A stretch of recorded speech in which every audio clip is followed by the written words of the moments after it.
All right, looks like it's been about 11 months. Going to give an update on the 2013 Chrysler Town & Country minivan camp system.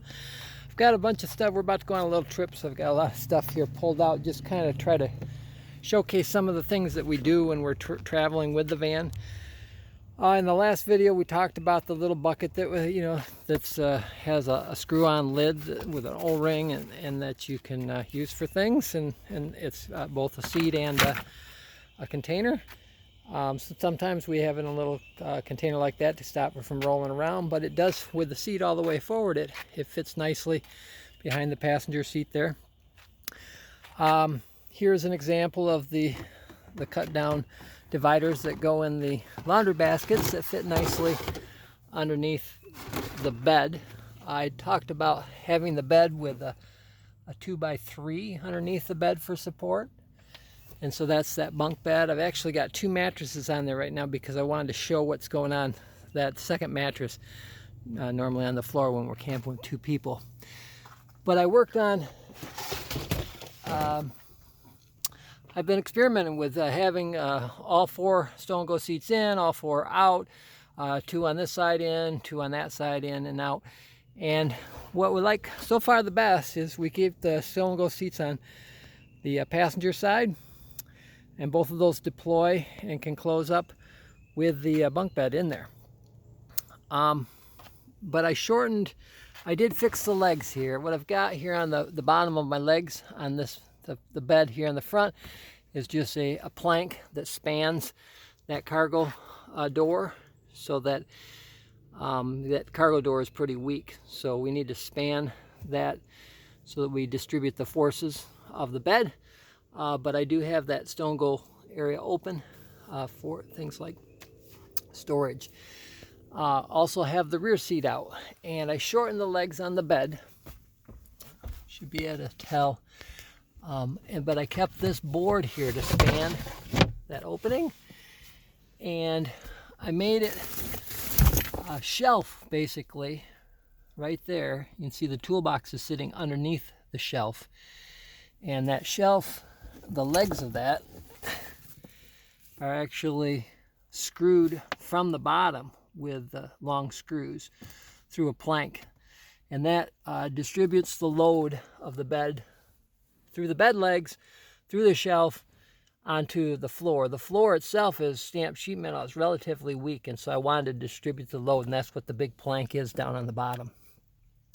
It also helps to keep the shelf from shifting around. I have, let's see. So I put a piece of carpet on top of that shelf so that where the bed legs sit, they don't have a tendency to squeak. And then I put carpet around the bottom of the legs for any squeaking that might occur with this board that spans that opening. And that just slides in there like that. And this is actually, when the bed's out, this is a very strong surface so that we could use the bed or the van for cargo carrying.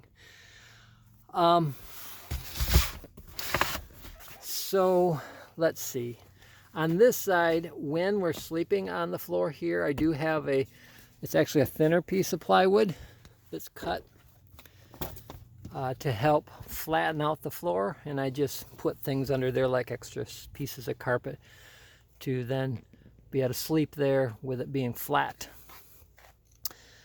Let's see. So let's talk about some other things. Housekeeping. Well, keeping things organized when you're traveling. We like to have water bottles, and we reuse our water bottles. We'll refill them, we'll rinse them out and fill them up again. But we keep all our water bottles here. It's an IKEA soft bag, and it fits right nicely in between the legs of the bed and behind the seat. And so you can actually be driving, the passenger or the driver can reach behind them and grab a fresh water bottle. But when you're traveling, how do you refill a water bottle? Well, we just have put the water bottle in the cup holder, put a funnel in there, and you can refill it with a jug of water. Other thing, here, let's go to the other side. Oh, let's talk about bicycles. One thing I don't like about the system is the bicycle rack on the back of this van. I can't open the hatch when this bicycle rack's on there. But I wanted to show another simple, low-cost way of traveling. This is just a computer bag I bought at Goodwill for like a couple bucks. And you can buy these all the time. I actually found a matching set of them at Goodwill. I put a board, just a plank, and I put some of these hardware on there through that plank, and you can just hang your computer stack on there like that. I got one on each side. You know, you can spend over $100 for some saddlebags at the bike store, or you can pay $4 and maybe $10 a wood and miscellaneous stuff. But I can't open that rear hatch with the bikes on there, which is a bummer. And sometimes when you're laying in the bed and it's hot, you know, you like to have all the doors open. So we love to have our bikes with us, but sometimes, you know, we wish they weren't in the back like that. Let's see. Was talking about storing stuff under here. Let's go ahead, and one of the things I've been experimenting with is having this extra tote on this side. And this is for shoes and things, and it fills up this extra space. There's room for a laundry basket on the other side, but this will keep my shoes kind of organized here on the side when the door is opening and closing and not falling out.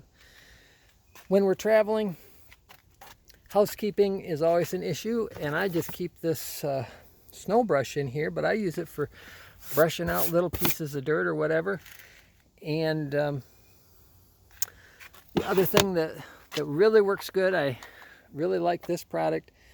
This is called Osium, and it's an air freshener, and this stuff really works.